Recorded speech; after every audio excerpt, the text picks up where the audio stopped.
Imagine a town so divided that people would look at your shoes before looking at your face.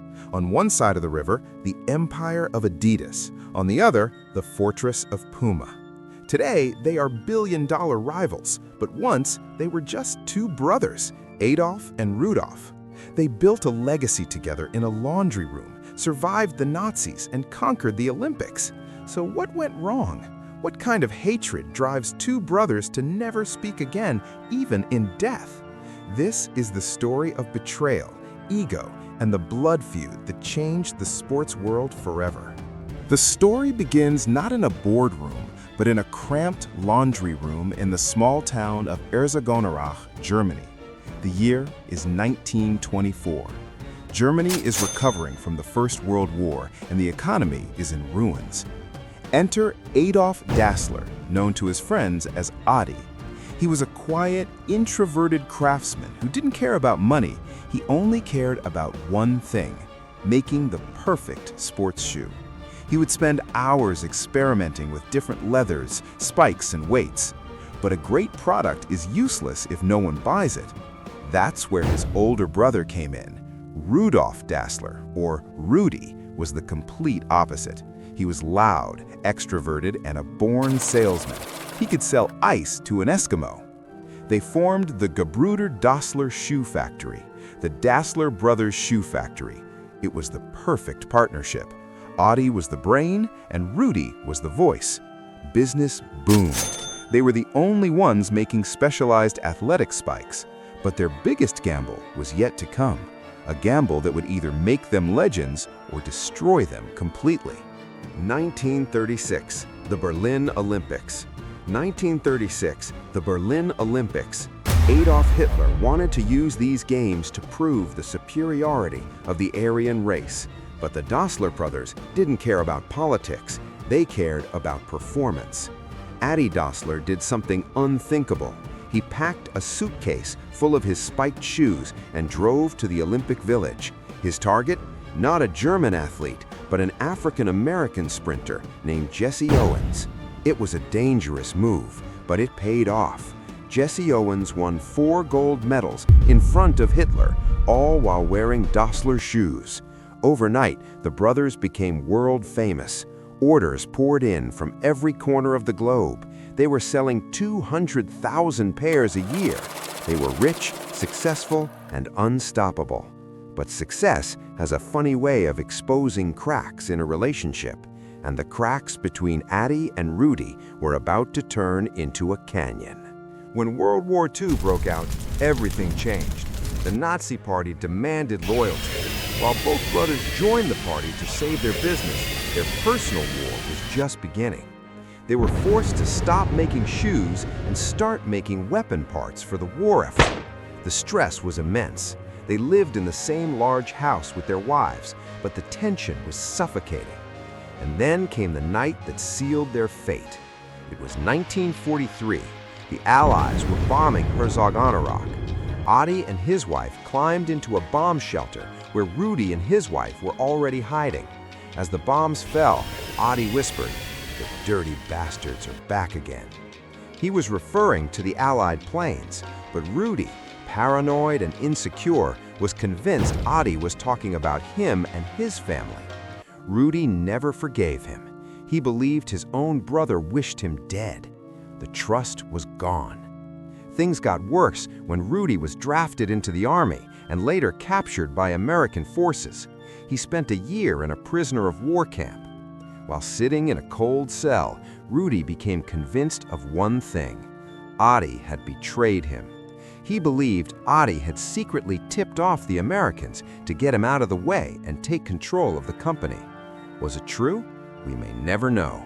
But for Rudy, it was the ultimate betrayal. 1948. The war was over, but the brotherhood was dead. They gathered their employees and gave them a choice: stay with Adi or go with Rudy. Most of the shoemakers, the craftsmen, stayed with Adi. Most of the sales team, the marketers, went with Rudy. They split the factory. Adi named his company Adidas, combining his name, Adi Dassler. Rudy tried to name his company Ruda, but luckily his marketing team convinced him to change it to something sleeker, something faster: Puma. Just like that, the town of Herzogenaurach was cut in half.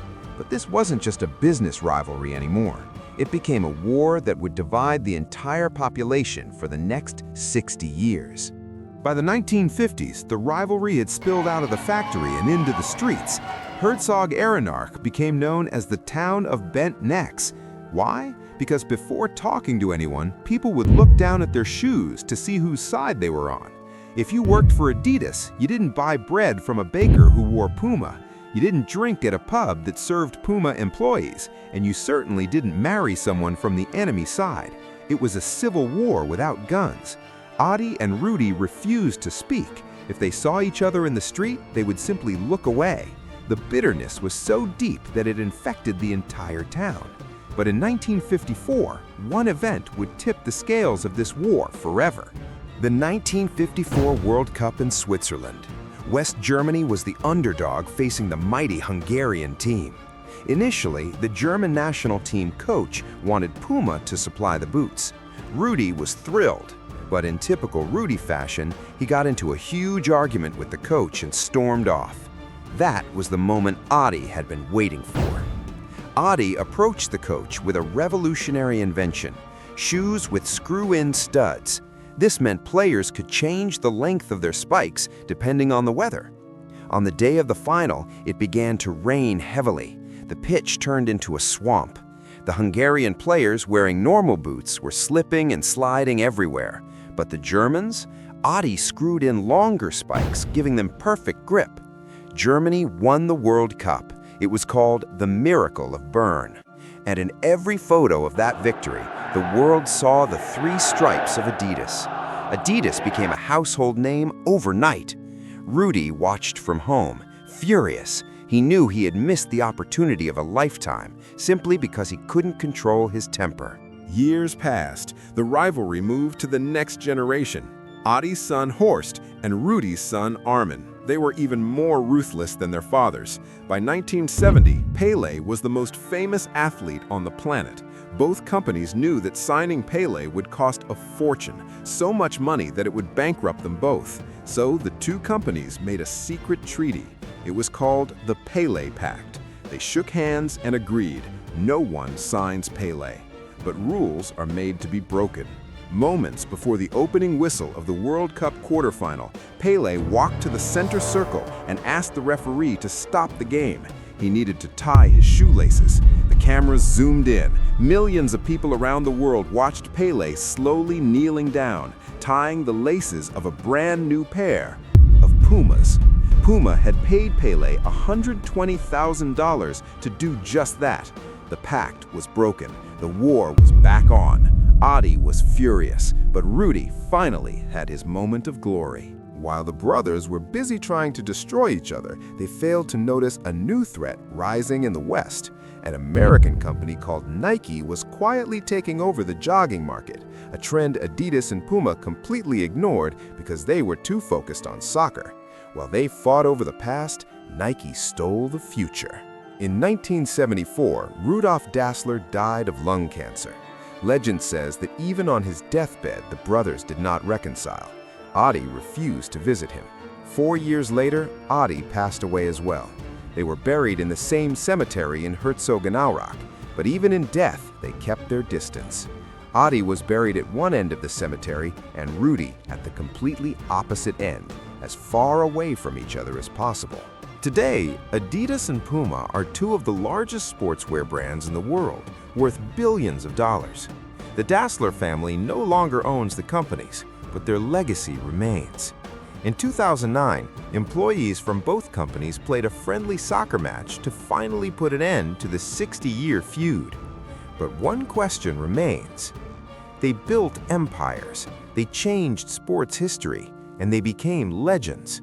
But to do it, they lost the one thing that money can't buy: family. Was it worth it?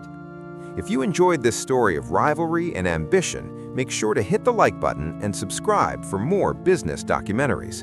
Thanks for watching.